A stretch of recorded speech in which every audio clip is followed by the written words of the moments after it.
Right, well, welcome to our annual Everglades update. I am James Evans. I'm the CEO of the Sanibel-Captiva Conservation Foundation, and I'm really excited to be here tonight.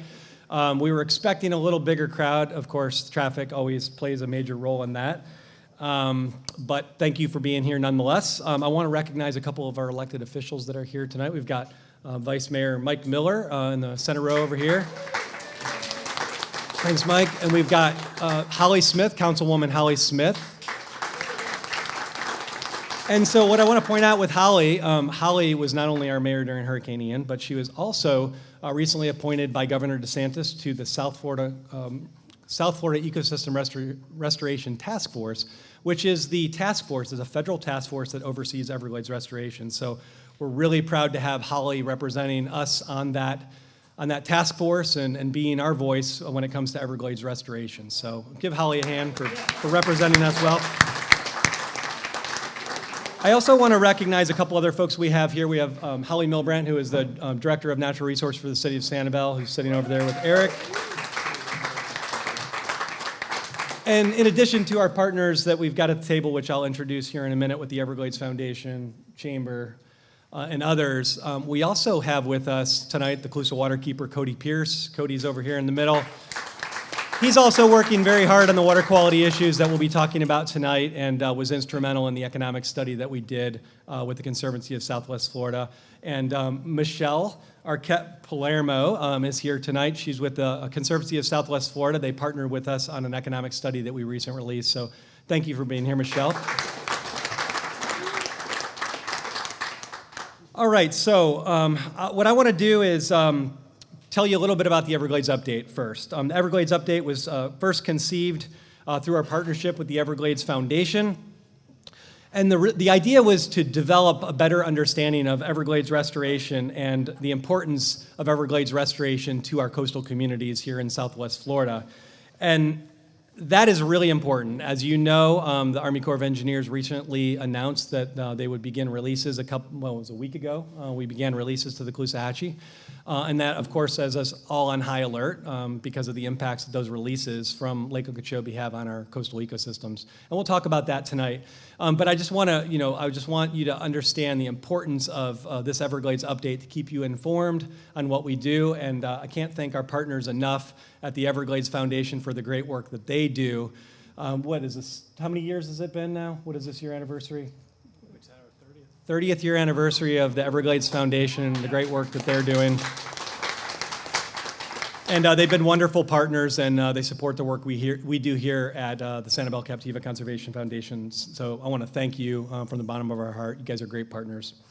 But before we get started, I want to provide a little bit of background. Is that your phone, Bob? Bob Brooks?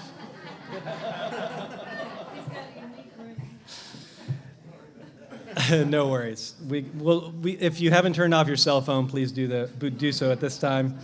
But before we get started, in addition to the cell phone going off, I did want to provide a little background to help set the stage for tonight's panel. So we are part of a really large watershed that starts just south of Orlando in the headwaters of the Everglades, which is what we call Shingle Creek. It's a little waterway just south of Orlando. And that watershed makes its way all the way down to Lake Okeechobee through the Kissimmee River, through Lake Okeechobee, south into the Everglades, or the traditional Everglades ecosystem, and then south into Florida Bay. But it also goes east to the St. Lucie and into Lake Worth Lagoon, which is part of the northern estuaries, and also west to the Caloosahatchee, which, again, part of the northern estuaries. So when you hear us talking about the northern estuaries, we're referring to the Caloosahatchee, the St. Lucie estuary, and Lake Worth Lagoon. And the land area that the Everglades ecosystem used to cover is about 18,000 square miles. So if you look at that graphic to the right, you see all that green area. That was the historic Everglades ecosystem. The Everglades today is about 50% of the land area that it once was. So, of course, that creates a number of challenges, which we'll talk about today. But if you look at the image on the left, that's the Caloosahatchee watershed. And what you'll notice about the Caloosahatchee watershed is the blue, the fuchsia color there, and then that purplish color there. That's about 850,000 acres of land, which is roughly twice the size of Lake Okeechobee when you look at land area. So it's not just what comes from Lake Okeechobee that impacts our watershed, or our waterways, I should say, in our estuary here along Sanibel-Captiva. It's also what comes from that watershed, and we'll talk a little bit about that. So Everglades restoration is really focused on trying to address the water flows that come from that greater Everglades ecosystem, but we'll still have work to do in our own watershed, which Matt, I hope, will address. The system has been significantly altered from its original state, beginning with the ditching and draining of the Caloosahatchee back in the 1800s. And that work really continued through the 20th century. And today, like I said, the Everglades ecosystem is about half of what it was originally. But because of the ditching and draining of the system, water gets to our coastal areas very quickly, much quicker than it would have if it was able to move through those meandering systems that existed prior to the ditching and draining. And so the image on the left here shows you the natural flow of the Everglades system. So naturally, the water would start, just south of Orlando and work its way through the Kissimmee into Lake Okeechobee and south into the Everglades and out into Florida Bay, where that water would move in a pristine fashion and be delivered to Florida Bay with really high quality water. Today, our current flows, because of the way the system's been altered and ditched and drained, the water gets to the coast very quickly, gets into the Everglades very quickly as well, which means that that time that it would have taken in past years has been sped up, which means the water that gets to the Everglades or to our coastal communities is much dirtier than it would be if it were treated in the natural flow patterns. So that's one concern. And then when you look at I just want to point out, so one of the major goals of Everglades restoration is restore the quantity, quality, timing, and distribution of those flows to the Everglades and our northern estuaries, as well as to Florida Bay. So what we're trying to do is we're really just trying to get the water right. So if you can get the water right, you can address all of the other issues that come with that. And so we'll talk about that a little bit tonight as well. But tonight, our discussion's primarily going to focus not on the projects. We will talk a little bit about the projects, but our discussion tonight's primarily going to focus on the economics of Everglades restoration and water quality.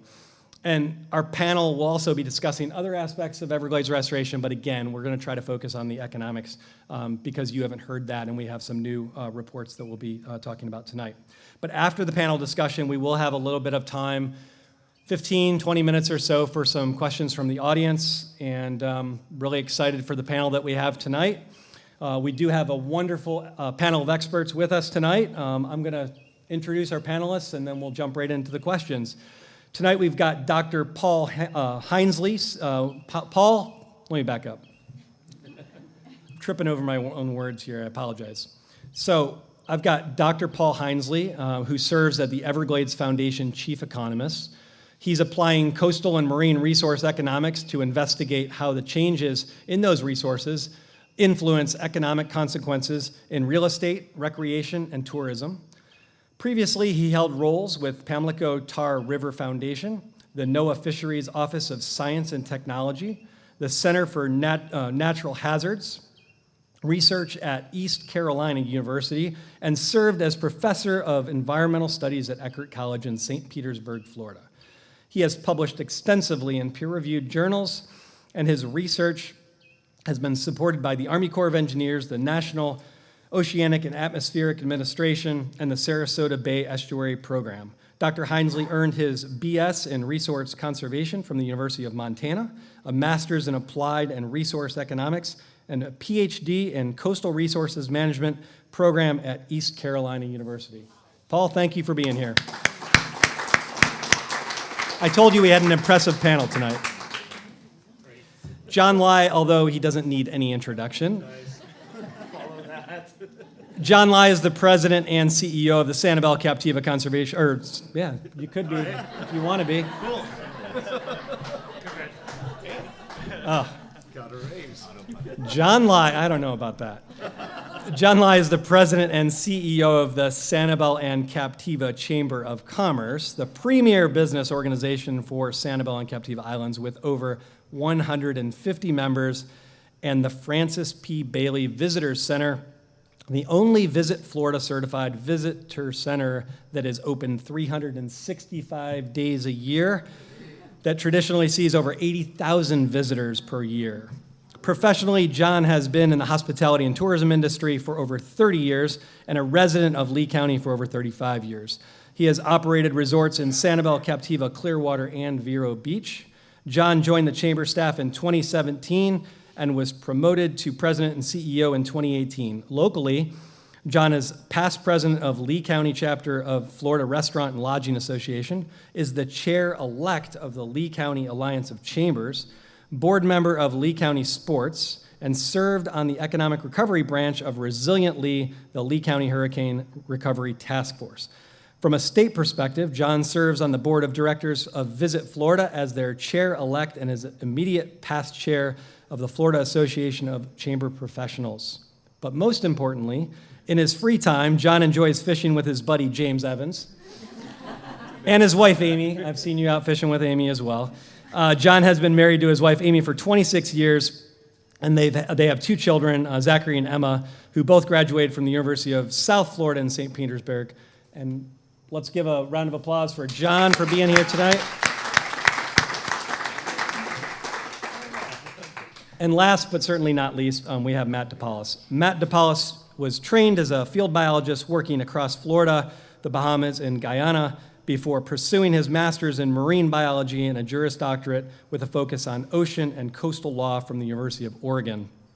DePaolis, Matt DePaolis, first partnered with SCCF while working as a coastal policy analyst fellow at the University of Florida Center for Coastal Solutions, and leapt at the chance to join the organization as our environmental policy director. As our policy director, Matt brings his combined expertise in environmental law and marine biology to translate SCCF's cutting-edge science into effective policy through advocacy. He leads SCCF's environmental policy team, including Policy and Advocacy Associate Ali Pasenka, who is in the back over there, and Policy Associate Holly Schwartz. Prior to his role at the Center for Coastal Solutions, Matt researched climate litigation and fisheries policy issues for the United Nations. While in Oregon, he served as a legal associate at the Wild Salmon Center, evaluating regulations to protect water quality in streams, and worked as a fellow at the Ocean and Coastal Law Center, recommending solutions to marine plastic pollution. Let's welcome Matt.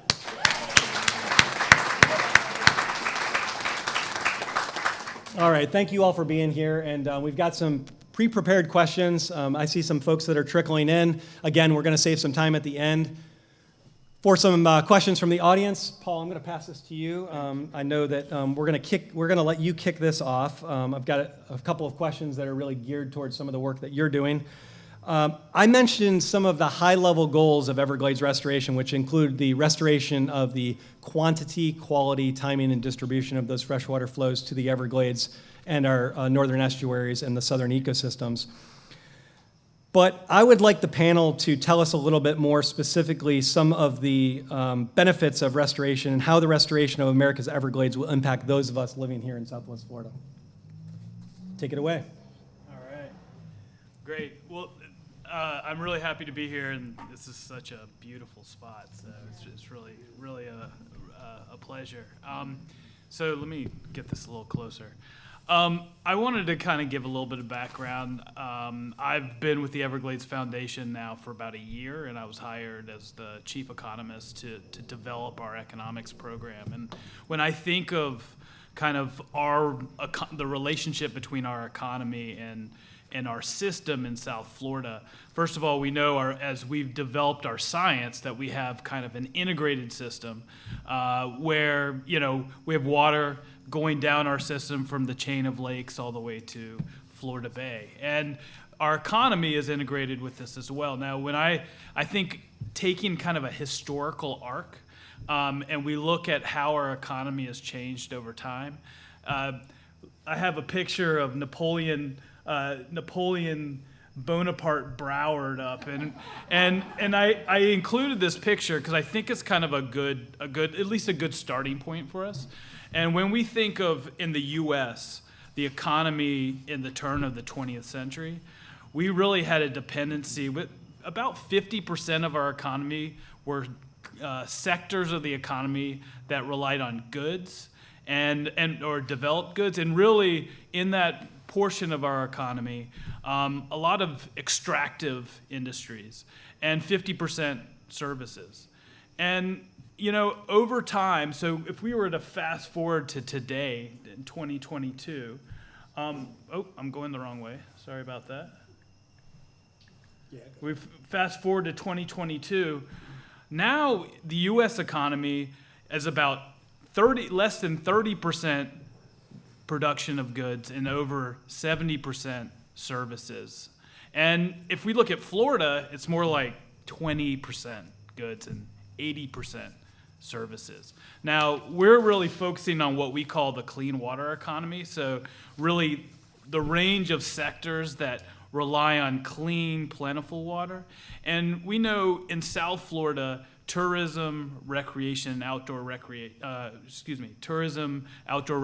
and real estate play this really important role. And these are sectors of our economy that are directly impacted by changes in the flow of water and changes in the quality of water. Now, I wanted to kind of give you through the lens. You can see, I keep pushing the wrong button. Sorry about that. Give you kind of a lens of how we're developing our program at the Everglades Foundation. Notice on the left we have kind of the Everglades ecosystem, and I want to think, again, this is through an economist lens, but when you think of the Everglades system as kind of a stock, this is our natural capital. So this is our individual and as well as our collective wealth. And this natural capital, economists can break up capital, right, our wealth between natural capital, human capital, produced capital, right? We have different forms. This capital also provides a flow of benefits to us. And this flow of benefits, you've probably heard of this terminology of ecosystem goods and services. Well, ecosystem goods and services include goods, right? Food, clean water. And the Everglades system provides water, right, to 9 million South Floridians, incredibly important for our future resiliency. But they're also really important services. And these services include things like increasing resiliency, right? So regulating the environment around us. Now, storm mitigation, climate mitigation, and then cultural services. So when we think of education, recreation, aesthetics, and all of these cultural services, the things that bring people to South Florida to live and to recreate and to visit, right? These are the things that are tied to our economy. So when we think of this system, right, this flow of benefits, these are things that, in my lens as an economist, that I try to measure and use. Now, some things we measure better than others. Now, you'll notice our system, our Everglades economy, also feeds back, right, and influences the Everglades itself. So we have impacts. We're going through this now with discharges, right?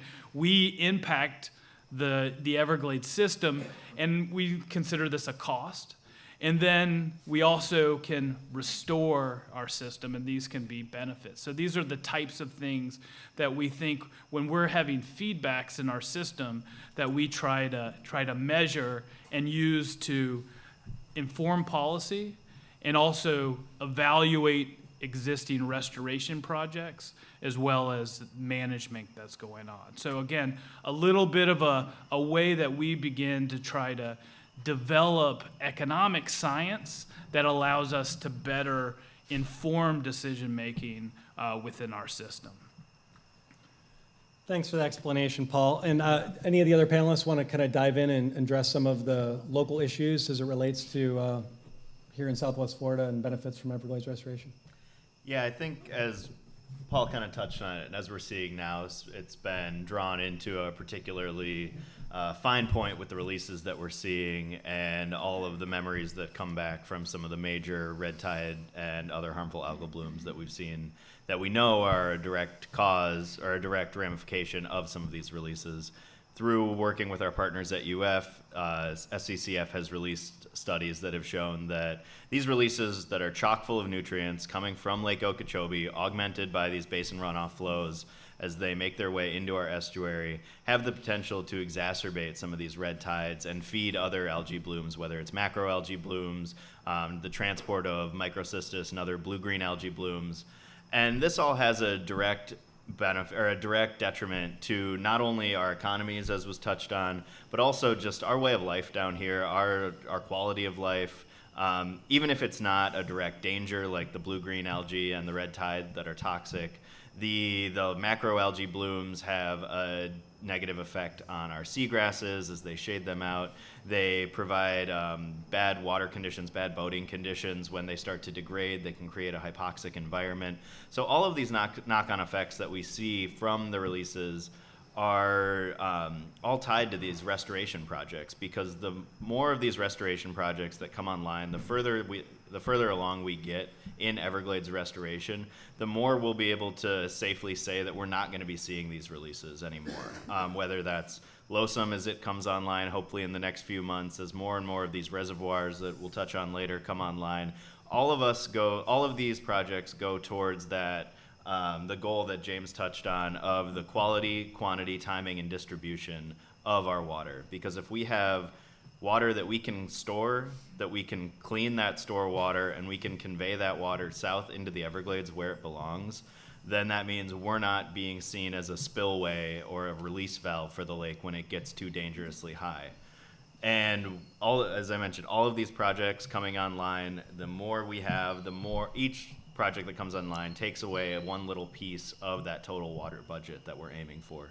So I think it's really important to talk about Everglades restoration for the sake of the benefits immediately felt by the Everglades and the surrounding areas. But it's also important to remember that the health of our water, our estuaries, and our river is directly dependent on us cleaning up the Everglades as well. Thank you, Matt. Do you want to add anything, John? Yeah, I mean, just the consistency factor that you both spoke about. Would you mind pulling the mic up a little bit? Yes. You got it. Excellent. Yeah, I think just consistency in water quality is something that we, from a business perspective, look forward to with Everglades projects coming online. Mainly, you take this year as a great example, right, where we're in the middle of a dry season, our busiest time of the year, and without these projects being live, we're facing discharges that we wouldn't typically see. But if these projects are online, we see less of them, and I think we can rely mainly now on a more consistent water pattern. And I think that, as Matt touched on, quality of life and mental health for sure goes hand in hand with it all. Excellent. Thanks, John. And just to jump in real quick and piggyback off that, I think you bring up a great point that right now this is our busiest time of the year, and it's generally the dry season. And what we're experiencing right now because of an El Nino system has led to a very, very wet dry season. So we're seeing these releases as a direct result of the lake being kept very high since Ian, but also because we're seeing unseasonably rains coming in an unseasonable fashion. However, controlling the water and making sure we get the water right in the projects doesn't just mean stopping releases. It means that we're able to protect the entire health of our estuary, because some of the pressures we normally see in the dry season is not getting enough water from Lake Okeechobee. And it's this balance that we need to strike in the Caloosahatchee that is the nuance that is such a difficult reason for us getting the messaging right. As anytime you have to market a nuanced issue, it immediately starts getting convoluted. And when you have one coast saying we don't want any water and another coast saying, oh, well, we want water sometimes, but not always, it gets really difficult. So us having these projects online, specifically projects within the Caloosahatchee estuary, like the C43 reservoir, in a normal dry season when we'd be worried about being cut off from water and starting to see ramifications in our oyster beds and our tape grass up into the estuary, we would be able to, again, store and deliver the appropriate amounts of water to protect our ecosystem. So it's really a holistic way to approach these issues that we're facing. Yeah, thanks, Matt. And you kind of jumped into my second question, which was, discussing some of the hydrological changes associated with the ditching and draining of the Everglades ecosystem that have kind of led to some of these water quality issues we're dealing with here. I think we've touched on that. I don't know if you want to add anything else. Anyone? No, I think we'll Okay, cover the rest. great. So what are the ecological benefits provided by Everglades restoration? Oh, sorry. So again, we touched on this a little bit. I think some of the ecological benefits to our area are, again, getting the water right. But I think there's larger benefits too that we'll experience as Southwest Florida, as South Florida, and as a state of Florida as a whole. The Everglades function as basically the kidneys of all of South Florida. They filter that water, and when that water is filtered, it's able to be transported into Florida Bay cleaner than it was when it went in, historically anyway. And that feeds the large seagrass beds that are there that provide an area for juvenile fish to grow before they move out onto the coral reefs and out into the ocean. So it's all part of the system for the fin fisheries that people come to Florida to fish and bring their families and utilize our beaches and everything else that goes into this. So I think when we're talking about ecological benefits, the wildlife, the fisheries are really important.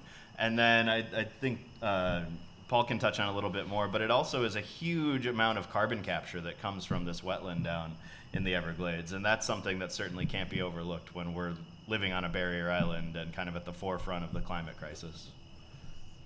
Yeah, absolutely. So you know, in addition, so we have, of course, the River of Grass, which captures carbon dioxide from the atmosphere, and we have the development of peat soils, but also blue carbon associated with our mangrove system and seagrasses. And I think we're gonna talk a little bit more about how we think about the economics of climate change and resiliency. But it's a really important topic, and it's really something that in our system that we really are trying to focus on as part of our program, because it really identifies the larger impacts of the Everglades system beyond our local benefits. So these ecological benefits that occur even on a global scale. Yeah, and we haven't talked about Florida Bay or other parts of the ecosystem, including the St. Lucie estuary. Yeah. Would you mind, expanding a little bit about some of the other benefits, the more, the more regional benefits that can occur with Everglades restoration, in addition to the things that we're working on? You mentioned oysters and seagrasses, but I think those are, we've got those in other parts of the system as well. So, yeah, absolutely. We have to extrapolate the benefits not only to our estuary, but as was talked about at the beginning, there are multiple northern estuaries. The St. Lucie and the Lake Worth Lagoon on the East Coast are also feeling these same pressures and ramifications. So when we're talking about Everglades restoration, the same exact issues that we're facing over here with releases and degraded water quality and potential harmful algal blooms are being felt on that East Coast as well. So when we're looking at the Everglades system, it can seem very small relatively to the state of Florida or to the nation. As much as people say America's Everglades, you really have to reiterate that this is America's Everglades and it is an important system. But the question I get a lot when I'm showing up at these meetings at the East Coast or in Tallahassee or DC is, why are you caring about Everglades restoration? You're from Sanibel in the Gulf of Mexico. This isn't part of your purview. Why are you yelling at me in this meeting? And that I have to explain to them that this is such an interconnected system. This is a system that has been artificially connected by decisions that were made in this state by people, and we are right now trying to rectify the ramifications of those decisions. When you're working in a system like the Everglades that is so integrally connected to multiple estuaries with a giant lake that used to be a crystal clear 6-foot deep lake, and now it's as of today 16.2 feet deep lake that is murky. It has a 3-foot layer of muck on the bottom that's chock full of legacy nutrients from years of back pumping, agriculture, and fertilizer runoff into the lake for storage at a later time. It's a reservoir that's being managed ultimately for the safety of the people who live south of the lake after multiple incidents of hurricanes hitting the lake, resulting in the need to dam this lake up and provide it and use it as that reservoir. You have to think of it as this managed system, and how can we manage a system not just for the benefit of the people that are able to use that water, which is mainly for agriculture, but also for water supply for people who use it as drinking water, how can we use it to benefit the ecosystems that rely on this lake and this water as well? So I think that Everglades restoration, as we move through it, allows us to think about it in terms beyond the safety and the water supply that it has been regarded as for so long. Paul mentioned that when Broward came in and wanted to get the water off the land, it was really because there was this idea that the Everglades was wasted land. It was all of this space that was not being productive. We weren't growing anything on it, and therefore it wasn't providing any benefit. Now, as we're starting to understand what ecosystem services are, how much it really costs to try to engineer replications of what nature is already doing for free to us, we're starting to see the actual benefit in monetary value that is being granted by these systems. But we're still very far away from being able to definitively say this is the exact dollar amount that 1 acre of Everglades or 1 mangrove tree or 1 oyster reef is worth to us. But I think as we move through this process and get closer to it, people are really starting to wake up. My job is getting easier at each one of those meetings I go to, and I think we're making real progress to get people to understand the full scale of Everglades restoration, what it means to such disparate groups of people. Excellent. We're going to move on to a question that'll probably, it'll pull us into more of the focus on the business community. So from the perspective of the business community, why is Everglades restoration critical to the future of Southwest Florida? Maybe John? I think this is why I'm here. Can I borrow that? Yeah, Thanks. absolutely. Which one? It's definitely down. Thank you, thank you. So from going back to kind of a macro picture, this is the value of tourism to Florida's economy. So the economic impact that tourism has had on Florida over the past decade. And so you can see that in 2022, it was $121 billion directly to Florida's GDP. And then when you look at the jobs that it supports, and these are just direct tourism, to hotels, restaurants, attractions. They're not looking at the suppliers that go to those jobs, to those industries. It is purely directly tied to tourism. It's 2 million jobs supported by tourism. Drill down a little bit here, and you'll see the travel. And I don't expect any of you to be able to read that because I can barely. But this is data from our airport at RSW, Regional Southwest. I mean, it's here in Fort Myers. In 2021, it was the 3rd busiest airport in the country. And it continues to grow. And in terms of land mass, I think it's the 8th largest in the country in terms of land mass. And so when you look at square mileage, only behind Dallas and I forget the other one, but it's a big one. I will tell you that going back to these statewide numbers, an interesting study that was done by Visit Florida during the 2018 red tide bloom here, they polled the entire state to see what the number of cancellations were due to water quality was, and to really determine whether or not it was a statewide issue. The highest number of cancellations came from Orange County. And for those of you who don't know Florida, that's in Orlando. They're not affected by water. Well, let me back up. They're not on a coast. Maybe lack of. Right. And so from our perspective, that tells us that the world paints Florida with a very broad brush, which we all know. But this is more than just a Southwest Florida problem. It's more than just a South Florida problem. When you talk tourism, it's a statewide problem, and we know that. Like, people will cancel trips, and mainly I think because when they go to Orlando, that's part of a larger trip that they're taking. They plan on going to Orlando and then coming to Sanibel-Captiva Islands to finish off their trip, because God knows they need a rest after that. But when you look at how, going back to your question, James, and why is Everglades restoration critical to the future of Southwest Florida, this chart tells you everything you need to know about where we are right now in our rebuild following the worst hurricane that we've ever seen in our lifetime.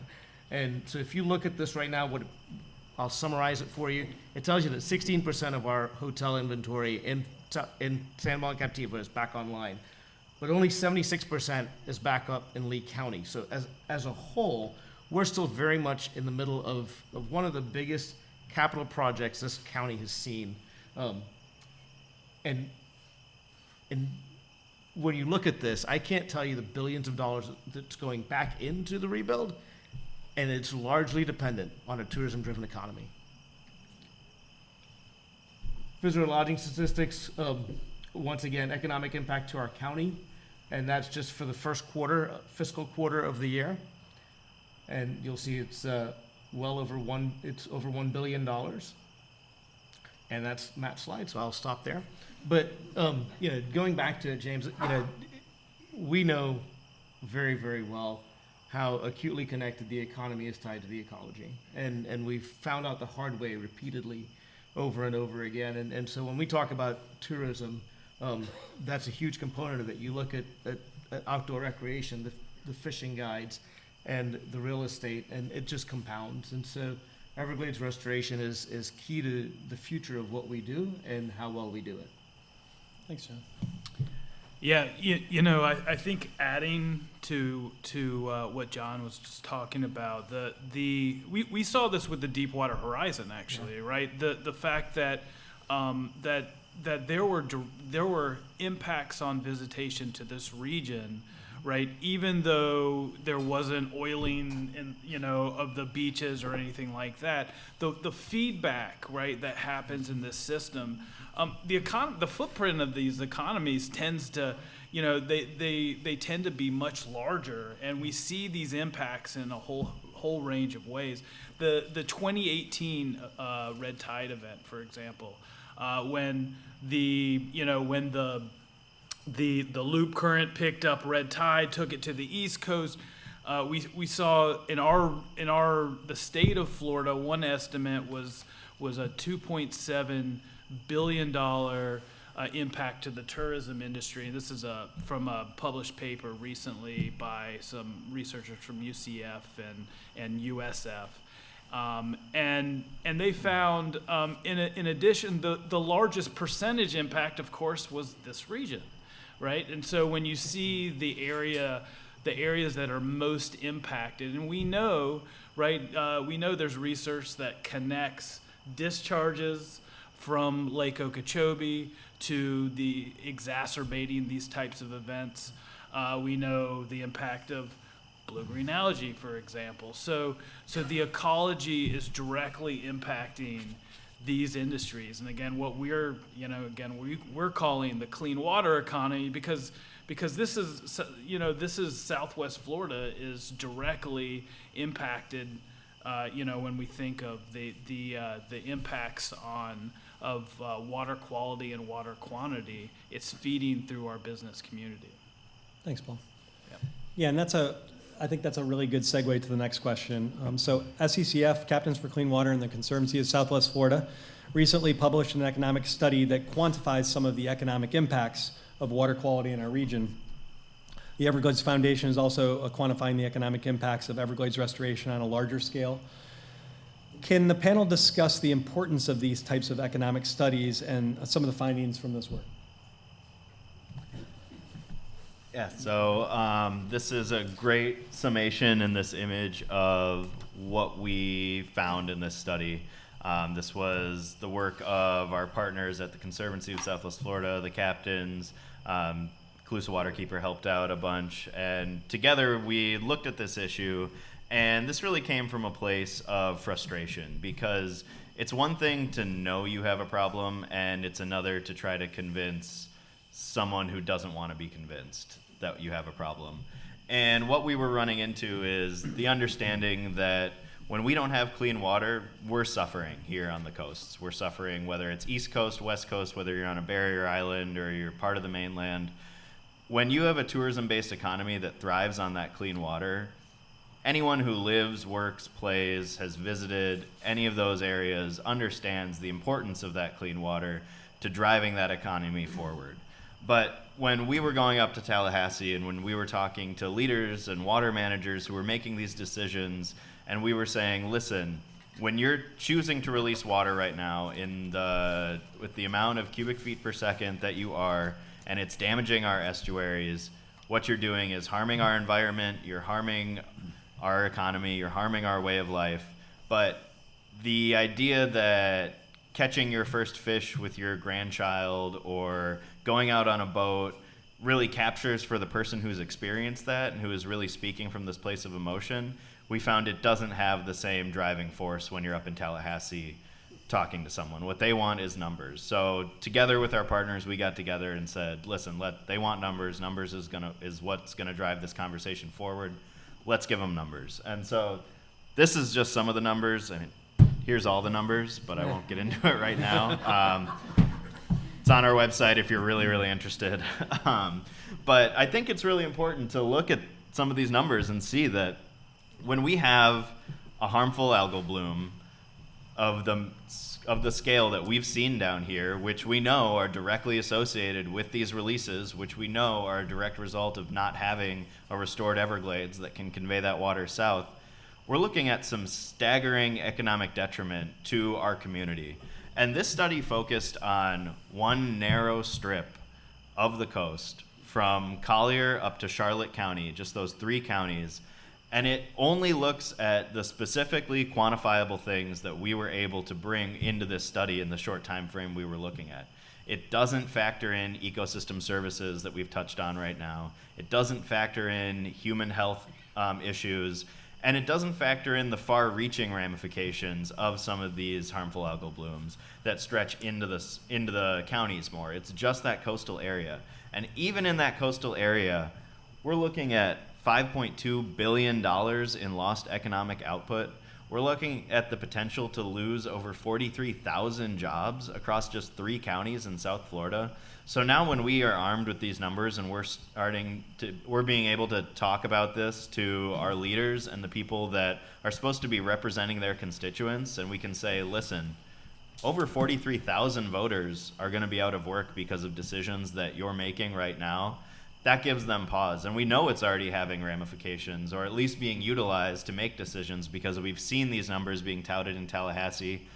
Beyond us just bringing them up there, we've seen our leaders using these numbers to try to bring in more federal spending in this area up in DC, because they know that money talks and numbers talks, and $17.8 billion of lost property value is a really big number and not something that can easily just be shuffled off a desk.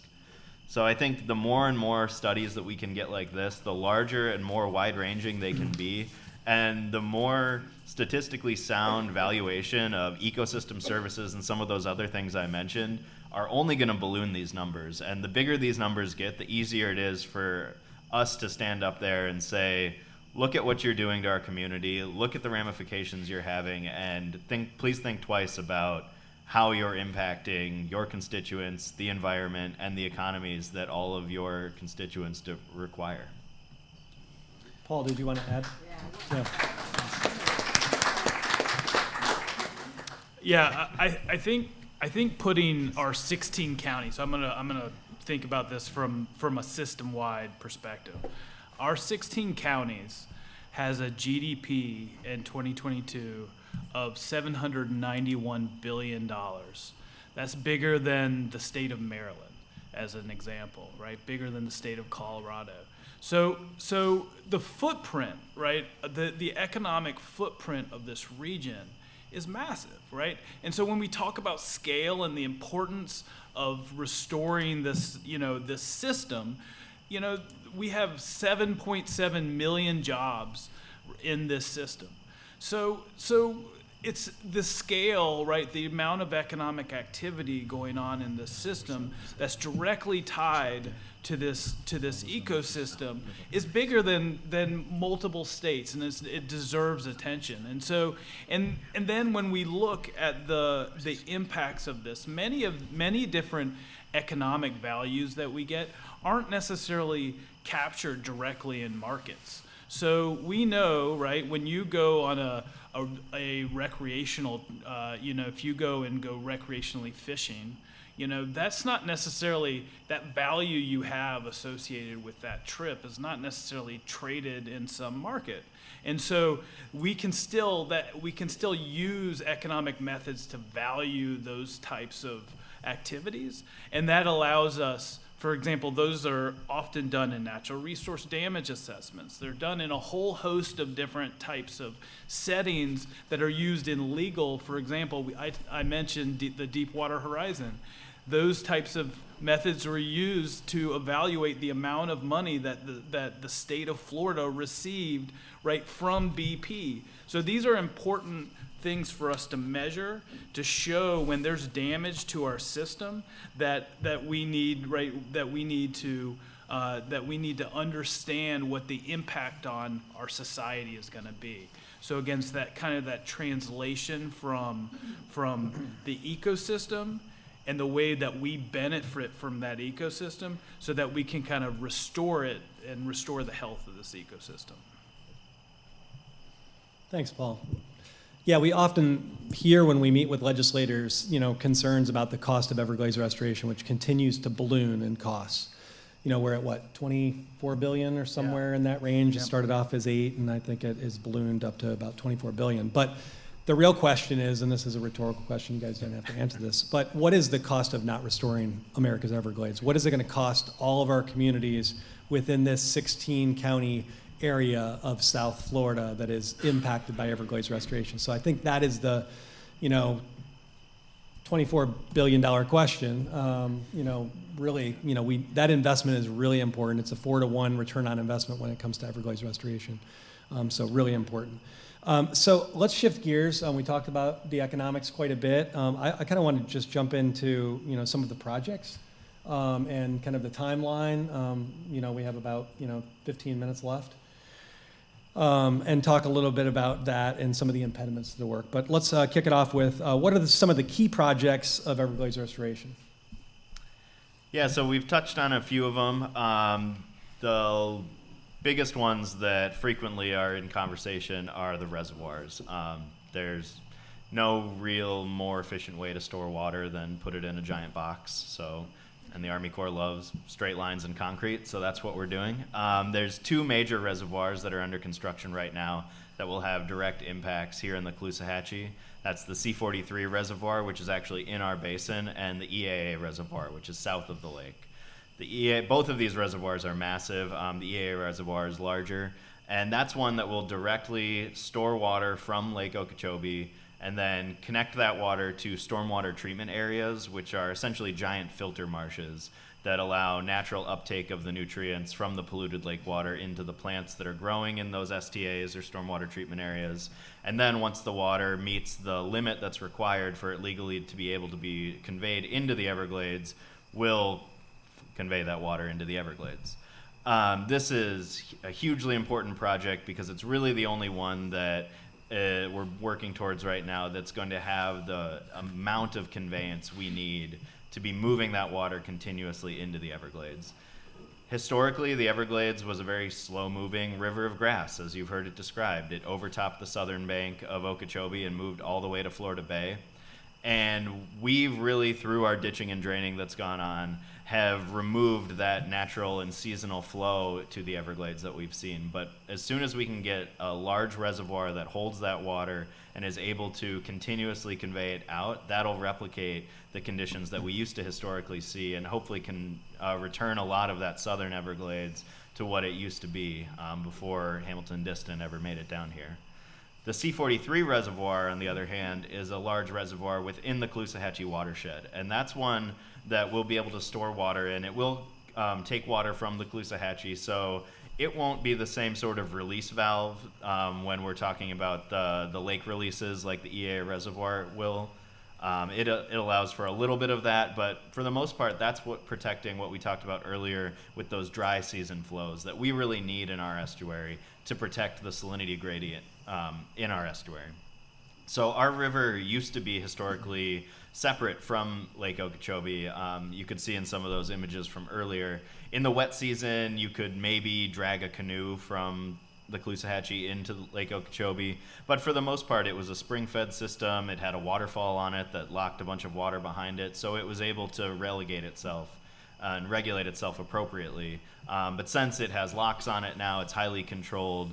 We're really looking at a much higher estuary than we would have otherwise. And when we don't get those freshwater releases from the lake in the dry season, when we're not getting any basin runoff, that allows the salinity envelope to push its way all the way up to the S-79 Franklin Lock and Dam structure, which is in Alva.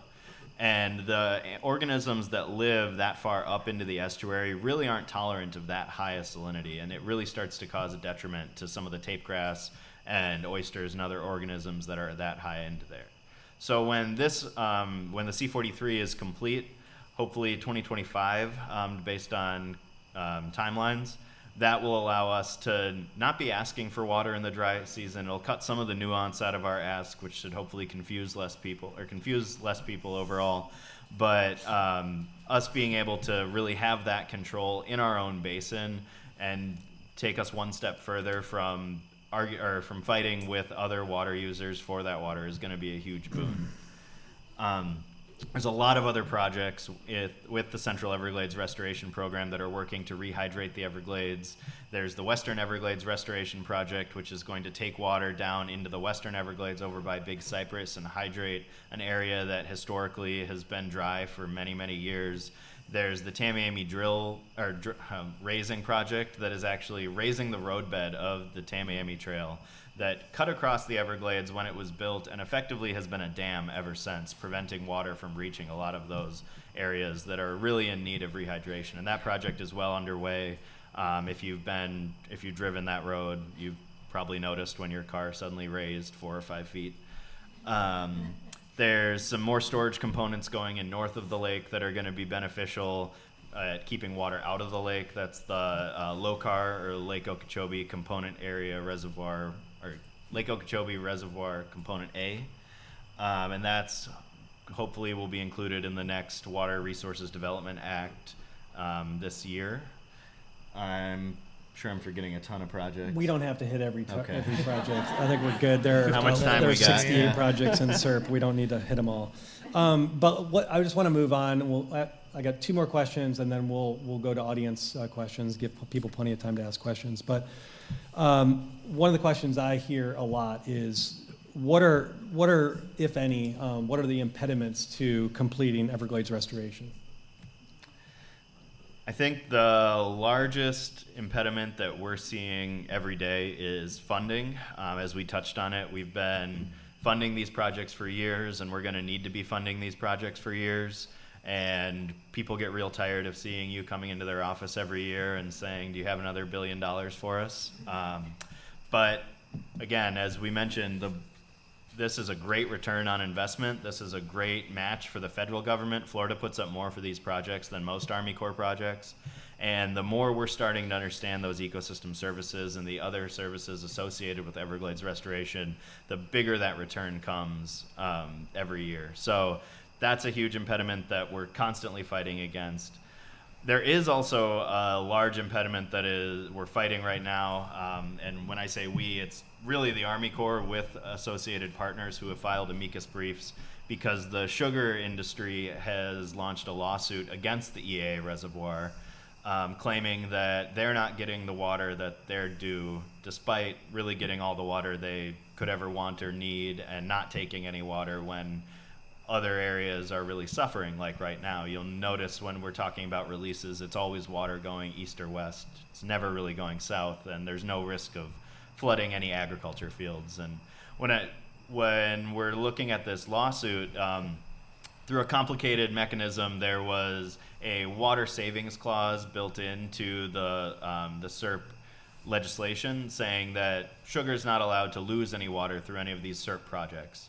What SERP is what the sugar industry is claiming is that they're not allowed to lose any water regardless of any situation ever, whether there's droughts or climate change or someone else comes in and does something. Whatever happens, they need to be made whole by any SERP project. So they lost some access to some of their water through a non-SERP project earlier, and now as the EAA reservoir is moving along, they're claiming that the EAA reservoir needs to make up the difference. So if that were played out to its final stage, that would mean that not only is all the water in the EAA reservoir that's now set to rehydrate the Everglades and provide that clean water to the ecosystem that it is destined to go to and needs to be in, instead that would go towards sugar fields. And on top of that, we would need roughly 2 more EAA reservoirs to also be built to provide water to the sugar fields.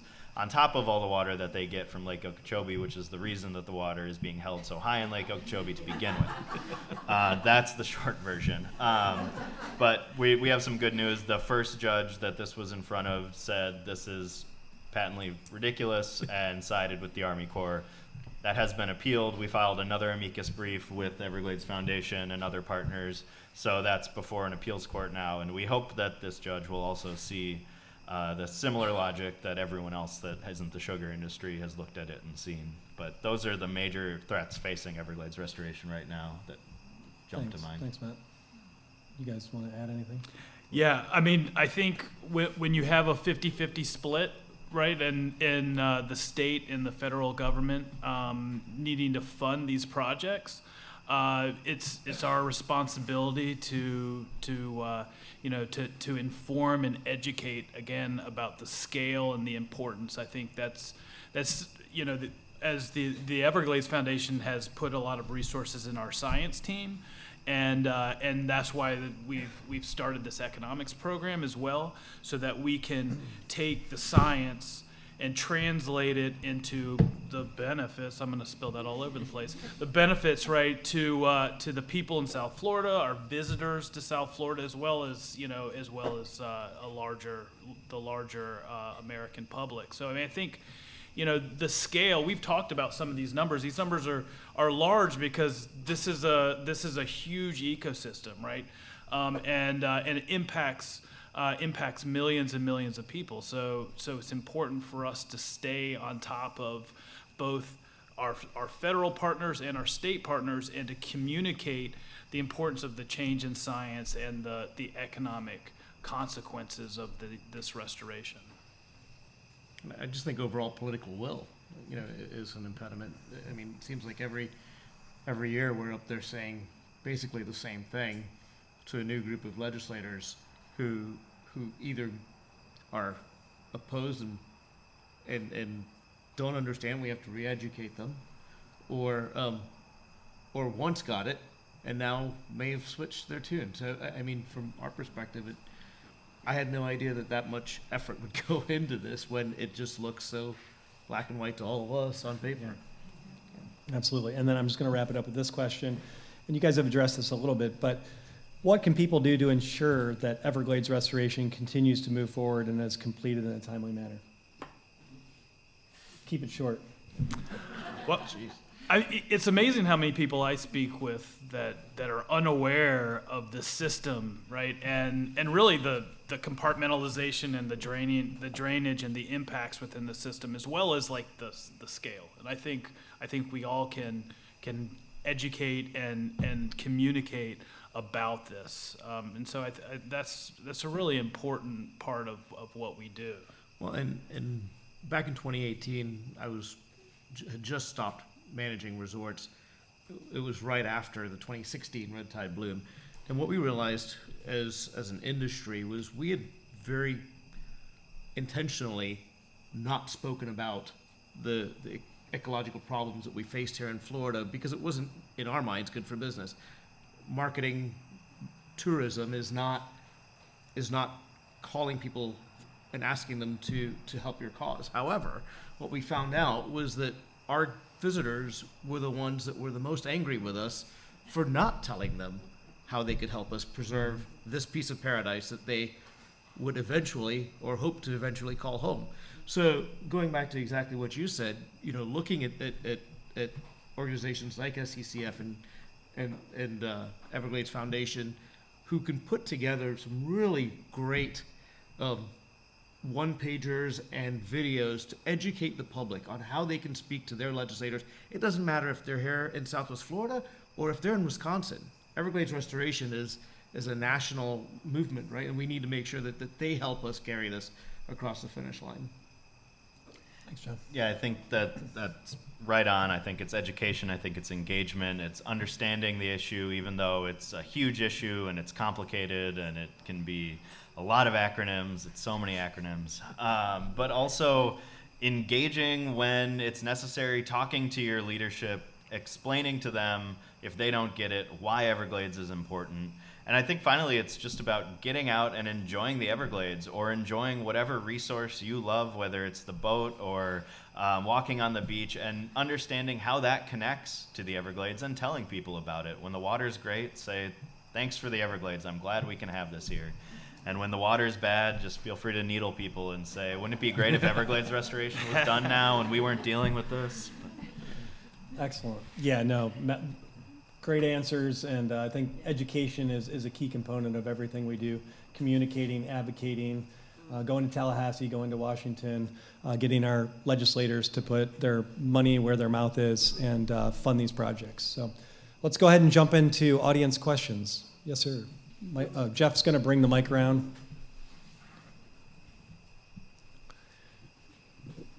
What's the status of the Corps of Engineers' work on the levee, the Okeechobee levee? Are they done? The The reservoir, right. The Herbert Hoover Dike The restoration. Herbert Hoover Dike restoration. Yeah, so that was completed last year. So they are able to keep the lake higher theoretically. We're currently operating still under LOCAR, which is the old Not lake- LOCAR, sorry. The LORS, the Lake Okeechobee, Lake Acronym. Okeechobee. It's the regulation schedule for Lake Okeechobee. So we're currently operating under the old Lake Okeechobee regulation schedule. We're waiting to implement LOSUM, which is the Lake Okeechobee System Operating Manual, which is the new one. And hopefully that'll go in spring. But until that's enacted, they're not able to actually utilize the reservoir as they otherwise would be able to. So they're still releasing at a lower level than traditional? Yeah. Well, how they've always released it, rather than gaining the benefits of the dike restoration. Yeah, they did hold the lake higher this year. They're over 16 feet. So in past years, they would have already started releasing. They did hold it higher because of the repairs being done, which, unfortunately, we're going to see higher releases as a result. Michelle. Thank you all very much. Very interesting. So my question is, we understand the impacts of red tide and harmful algal blooms, but when we have releases like this, how is this impacting someone who just flew in today and they're going to be here for the next 2 weeks? So is there any sort of economic impact just to the discharges without a bloom? Absolutely. I think that when we see this, the releases ending up down here in the estuary like they are now, that's degrading the quality of the estuary. So you have those knock-on effects of there just being a degraded estuary, less wildlife. But you're also seeing the color of the water, which is impacting people's decisions on what they're going to do when they're down here. If you go to the beach your first day and it's chocolate brown water all around you, maybe you'll go golfing your second day. And that's also going to have the ramification reaching into your future trip decision planning. If you come down here expecting aquamarine waters of the Gulf and everything is brown and dingy and looks a little off, then maybe you'll go to the other coast next year, or the other coast of the country, who knows. But there are these ramifications outside of just dealing with the harmful algal bloom. I think that I was choosing these numbers to highlight because they are the most staggering, and we only had an hour to really get into all of this. So, go ahead. I think in this age of social media and review sites, it's important to know that never goes away, unfortunately, for us. And so to your question, and to your point, where people will come down, take a picture of the chocolate brown water, post it on their social media site, and complain about and we have to be very sensitive. These folks saved for a year to take this vacation, and this was the time that they were hoping would be as it was on the picture. And when they come down and they see this water and they take a picture and post it, it's not just 10 people they're telling. It's every single one of their Facebook friends and those people who share it. And that lives on for perpetuity. And the same with the TripAdvisor site. The hotels take the hit because it's not Sundial's fault that the water looks like this. But in their minds, Sundial sold them on a photo or a website that showed beautiful aquamarine water, and they came down and that's not what we delivered. So I don't know how you put a price on that or how you tell people that this is the economic impact of it, but I know that that's a huge issue that we look at and go, this will not go away because we still see pictures from 2017 on social media today. Yeah, it's interesting because there's actually more research on water quality than there is on harmful algal blooms, and we know, academics have ways of obscuring all kinds of things. They use what they when we look at changes in water quality, obviously it's the type of uses that occur. So when you have this, discharges, these discrete events, right, that are discharging this murky water that's increasing like the nutrient loads that are coming in and damaging our coastal ecosystems. That's obviously impacting a whole range of different types of uses that are going on. And those are people that are choosing to go somewhere else. So it might be impacting local businesses. It's people choosing not to go at all. So there's some that value that's going on. It's also impacting property markets. We have trillions of dollars in our system of value of real property, right? So these are all types of different assets, right, that are being impacted by our inability, right, or the status quo condition that we have. And it shows the importance of restoration and getting that water and cleaning it and sending it south, right? That's water that's not going to be discharged into these estuaries. Yeah, and I think if you want to know the impact on somebody that just flew in, ask a fisherman. I mean, if they go out with a guide and they cancel that trip because the water's dark, or they're not going to catch fish, or if you're a boater and you don't buy boat fuel or bait, or go to a restaurant that's on the water because the water is not suitable to go out and enjoy, it has a big impact. Thank you for the presentations. Very informative. We've talked a lot about reducing the discharges from Lake Okeechobee, but I recall reading studies suggesting that in an average water year, about half of the nutrient pollution, total nitrogen and total phosphorus, comes from the Caloosahatchee watershed, the 43 miles or so of watershed. So in terms of policy advocacy, what's the one change we should be pushing for to reduce the amount of pollution coming from the watershed? That's a great question, and I think that the number one thing we can be doing is pushing for more storage within our own watershed. This is exactly a conversation that I've had with the South Florida Water Management District, because we're looking at the Caloosahatchee water basin, where we know that, as we heard, it's 50% of the problem in a normal year. That's not saying that these discharges aren't going to be detrimental whenever we get them, but in a normal year without discharges, we're still seeing about 50% of our nutrient loading coming from runoff within our own watershed. So we have to look inward at solutions. At the last count, we had a water budget that was missing around 400,000 acre feet of storage capacity within our own watershed. When we're talking about that C43 reservoir that's being built, that's about 170,000 acre feet. So we still have a ways to go before we make up that difference. And it's going to be very difficult to get 2 more C43 reservoirs in the amount of land that's available left in the counties that are along the Caloosahatchee River.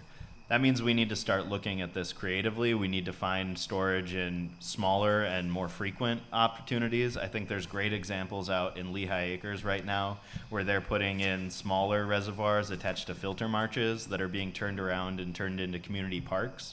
So it's not just a big scary box of water sitting on the land. It's actually something that gives back to the community around it. And it's ways like that we can actually begin to tackle this massive problem that's staring us in the face. And it really is important that we're talking about it now, because everything is focused on Everglades restoration right now. We're all moving SERP, the Central Everglades Restoration Plan, forward. And I am also worried that the Caloosahatchee is getting lost in the shuffling. And at the end of SERP, when we have the Everglades restored, everyone's going to dust off their hands and say, great, we're done. And then we're going to turn around and have to say, well, now we still need to solve this problem. So it's imperative that we start thinking about this issue now. And the district is actually carrying out a study, or they've assured me they're carrying out a study that will be done hopefully this year that will assess whether or not that 400,000 number is what we're looking at, and also start to tease out whether or not we need to hit that number in just storage, or if we can do treatment options, if we can have creative removal of nutrient hotspots through septic and golf courses, and reach the water requirements for our estuary and for our river without necessarily building out concrete hard projects. But it's something we all need to be thinking of as well. Thanks, Matt. We're going to take a couple more questions. I know Bob Brooks, you have a question, and then Bob Moore had a question as well.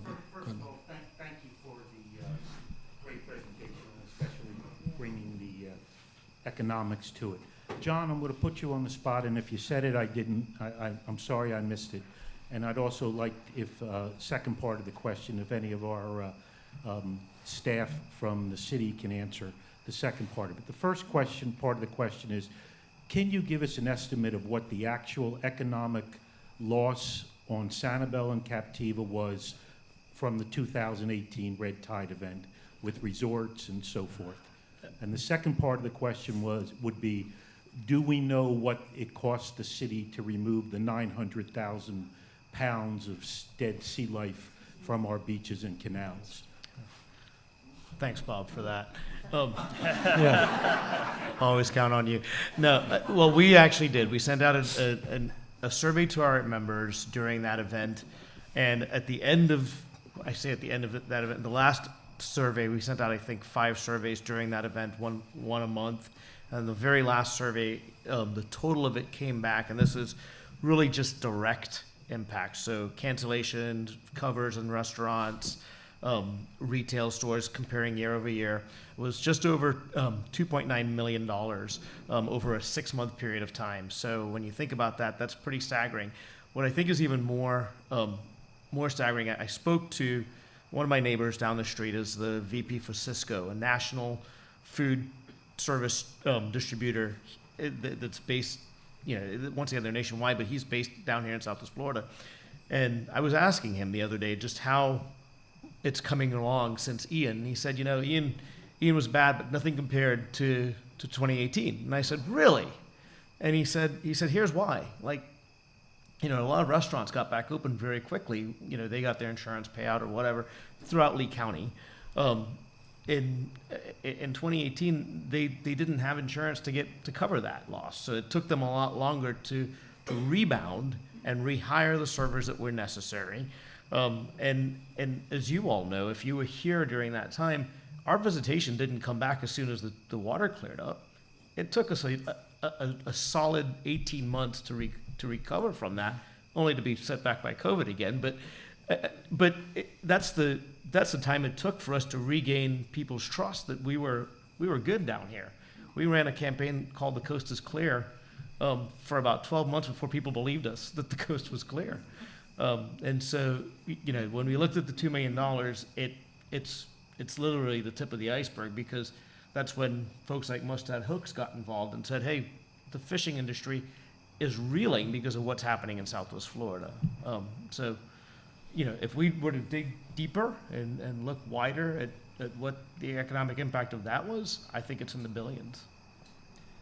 And to answer the second part of your question, correct me if I'm wrong, but I think the number I've heard is $1.6 million in cleanup costs borne by the city's budget that was not planning for something like that. So Yeah, and I believe there was some supplemental funds provided by the state of Florida that helped pay for that. I mean, these events impact the resiliency, right, of our communities. And when you have insurance, this is a good example. Insurance is a financial instrument that should increase our resiliency because it allows us to address these shocks to our system. But with red tide, which we know is exacerbated, right, by these environmental conditions, we don't have those tools, right, to help our communities in the same way. And this is a real problem because those shocks, right, when you're a small business, it's really difficult to get through those. And we've seen a series of shocks, right, over the years between you take 2018, 2016, and you go down, right, go 2005, right, was a really damaging year. So it's something that we need to consider when we think about this link between our environmental resiliency and our economic resiliency. Thank you. And I'm going to give the last question if Bob Moore still has a question. Sure. Yeah. And we'll be around after the discussion here. Please feel free to come up to the panelists and ask questions after the event. So my brain was going in a similar direction, I think, to the question that Mike asked a minute ago. So I want to come back and sort of ask it maybe in a little bit more pointed way. All of the storage and flow projects that you're talking about are designed to get the nutrient pollution filtered through natural systems, right? But we're not talking about those nutrient pollutions going into the system. And what is the Everglades Foundation doing, or what are the efforts across the state to kind of address the elephant in the room of the pollution and those nutrients going into the waterways in the first place? Excellent question. Source control. Well, I mean, there are things that we do know, right? So for example, there are nutrient hotspots throughout the EAA, right? We know that that we need, that we have a certain amount of STAs that are coming online as well that should be able to increase our capacity for treating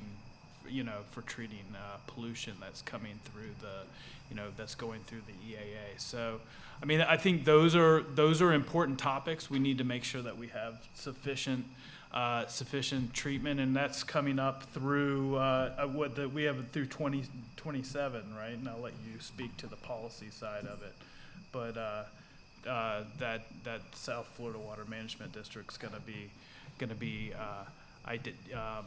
identifying the ability of us to meet the QBEL, right? With throw out another acronym out there. Yeah, I think that identifying those hotspots is a huge issue, but a lot of that too is really important for the Everglades restoration. But for Caloosahatchee and our side of the equation, it's really, really important to focus on, as you alluded to, source control, of stopping to put those nutrients into the lake. This can be done through physical removal in the lake. This can be done by stopping the water that's flowing through ranch land north of the lake and taking a lot of those nutrients and depositing them into the lake in the first place. But there's lots of agriculture around the lake. So even if we complete storage north of the lake and are able to treat that water so there's only clean water flowing into the lake through the Kissimmee River Valley, or the river chain, we're still going to need to the scale of the project is so large. We're going to have to reassess how we do agriculture in this country, really, before we can stop nutrients from being put in there. But I think that really for our immediate purposes, and when I'm talking immediate, I mean to the next 50 to 70 to 100 years, we need to figure out how to get those nutrients out of the lake. Because even if we stopped putting nutrients in tomorrow, there are so many legacy nutrients in that lake sitting in that muck layer that's on the bottom that gets resuspended every time there's a wind event, can feed those algae blooms, and always gets transported when we see these releases. We really need to assess ways of treating that water. And a huge boon to the Caloosahatchee would be treating that water in the lake before it even makes its way out of the S77 structure into our waterways. So whether that's through physical muck removal and sediment dredging, whether that's through growing plants that feed on nutrients, then physically removing those plants, whether there's some chemical solution, which I am not in favor of in any application I've seen, but I think we really need to be assessing every possible solution to removing those nutrients. But again, it does come back to the choices we make in how we grow food in this country. And as long as there is agriculture around the lake that deposits its runoff into this, what is essentially a controlled system at this point, it's going to be holding those nutrients there for years and years to come. And I'll just add that it's not just agriculture. It's also what we do in our own backyards. We contribute a lot of nutrients to our waterways, and there are a lot of initiatives out there that are really trying to protect our natural systems, like the rights to clean water, the right to clean water, and initiatives like that. We're really trying to bring focus on the importance of these natural systems and the protections that they deserve. So we all play a role. It's not, I definitely don't want to point the finger just at agriculture. We all play a role. We all, many of us use fertilizer on our landscapes that runs off. When you use a septic system, there's ability for that to run off. And just development creates stormwater. So more development, more homes means more stormwater runoff that has to go somewhere, and it usually goes to the coastal communities or in our lakes, streams, rivers, things like that. So anyway, we all play a role. I think the take-home message here is, it's important for you to continue to be advocates for Everglades restoration. You heard about the economic benefits of Everglades restoration, the importance of it. Be advocates yourself. Reach out to your legislators and let them know how important Everglades restoration is to you. Act in your own backyard. Plant native plants. Reduce your fertilizer and irrigation use. There are things that you can do that will make a big difference on our water quality. So number one, I want to thank our panelists tonight for the great job that they did.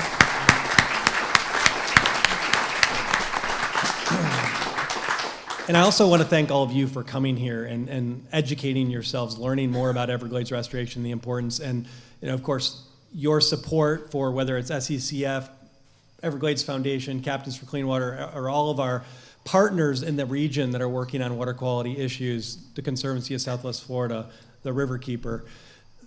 All of us are working hard to protect our water and improve the water quality that we all depend on and our economy depends on. So thank you for your support, and hope to have you back here next year for our Everglades update. Thank you.